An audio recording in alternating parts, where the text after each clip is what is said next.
Hey guys, welcome to another episode of Smash JT. Octopath Traveler has sold out around the world, and while a lot of people are looking at this and saying, man, Square Enix severely underestimated the demand for this incredible RPG, I'm starting to wonder if maybe it was done on purpose. JT.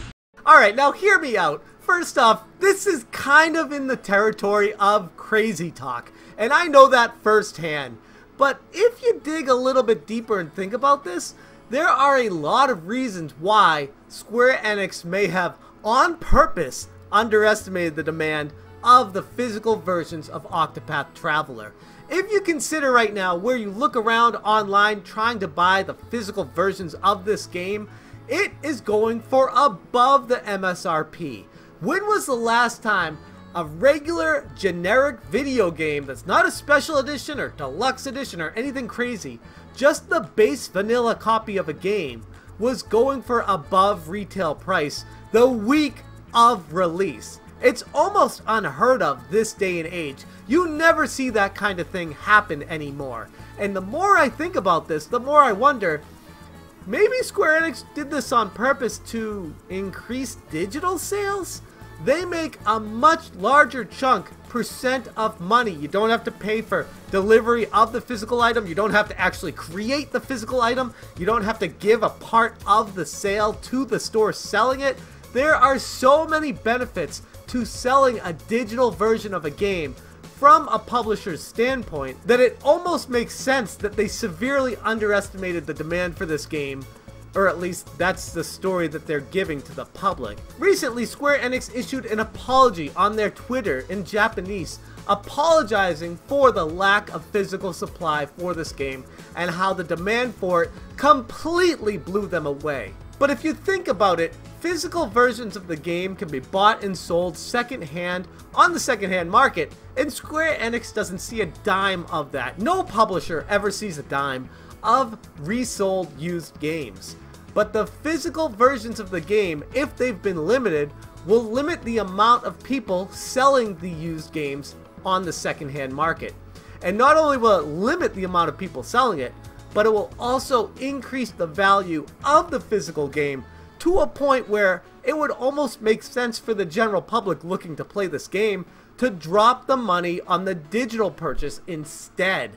And this may be an experiment from a AAA publisher to see how it goes on something that, let's be real, I knew Octopath Traveler was going to be a massive success, along with everybody else who was looking forward to this game.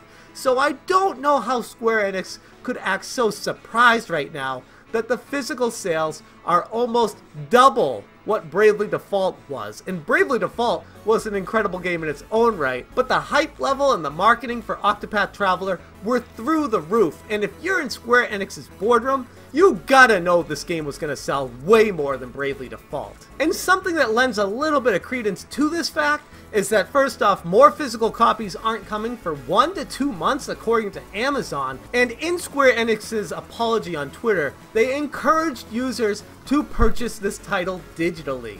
So if you put all these things together, while initially it may have been a mistake in underestimating the demand for this physical copy, I think it's going to work out in Square Enix's favor regardless. There's going to be a ton of digital purchases for this game.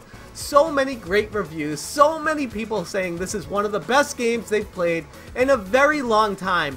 And there's so many impatient people out there that don't want to wait for the physical game that it would almost make sense that they're going to be buying it digitally. Many of them probably don't even like to buy it digitally, but this is one of those instances where it would call for it.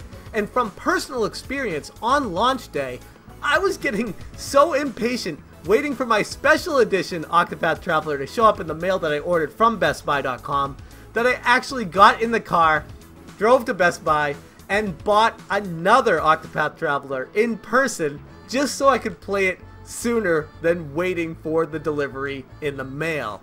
And when I went to buy it at Best Buy, it was the last copy there. And I thought that was interesting for release day, that they didn't have that many copies available, or whatever they did have available had sold out up to the point of me going there. It was around noontime in California where I picked up the last copy of this game.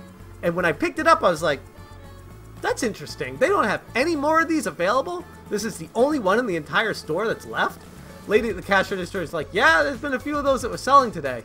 And I was like, I feel like they'd have more of these on launch day. I remember seeing Super Mario Odyssey, and we all know that was going to sell a crap ton. But when you went into Best Buy for Super Mario Odyssey, the rows were stacked with like 5 deep and like 4 across on different rows with Mario Odysseys. To see Octopath Traveler not get nearly that many, not the biggest surprise. It's not on level of Mario Odyssey, but it was higher expectations than Bravely Default, and I would think they'd be in line with production with that, unless, like I said, the ultimate goal of Square Enix was to make more money by selling this game digitally. And pairing that with fewer available on the second-hand market, it's going to increase the price of used games to the point of making people want to buy it digitally anyways. And maybe this was an accident, like I said, but that points to a bigger thing down the road of other companies are going to take note of this, and they might see if it's a popular game, they're still going to make it physically because there's always going to be that crowd that wants the game physically. But as far as the long-term success and making as much money as possible, which we always talk about on this channel, I think this might be a new strategy for video game companies out there. But I'd be interested on your take on this. Do you feel like it was an honest mistake by Square Enix Corporate to not produce enough Octopath Traveler physically?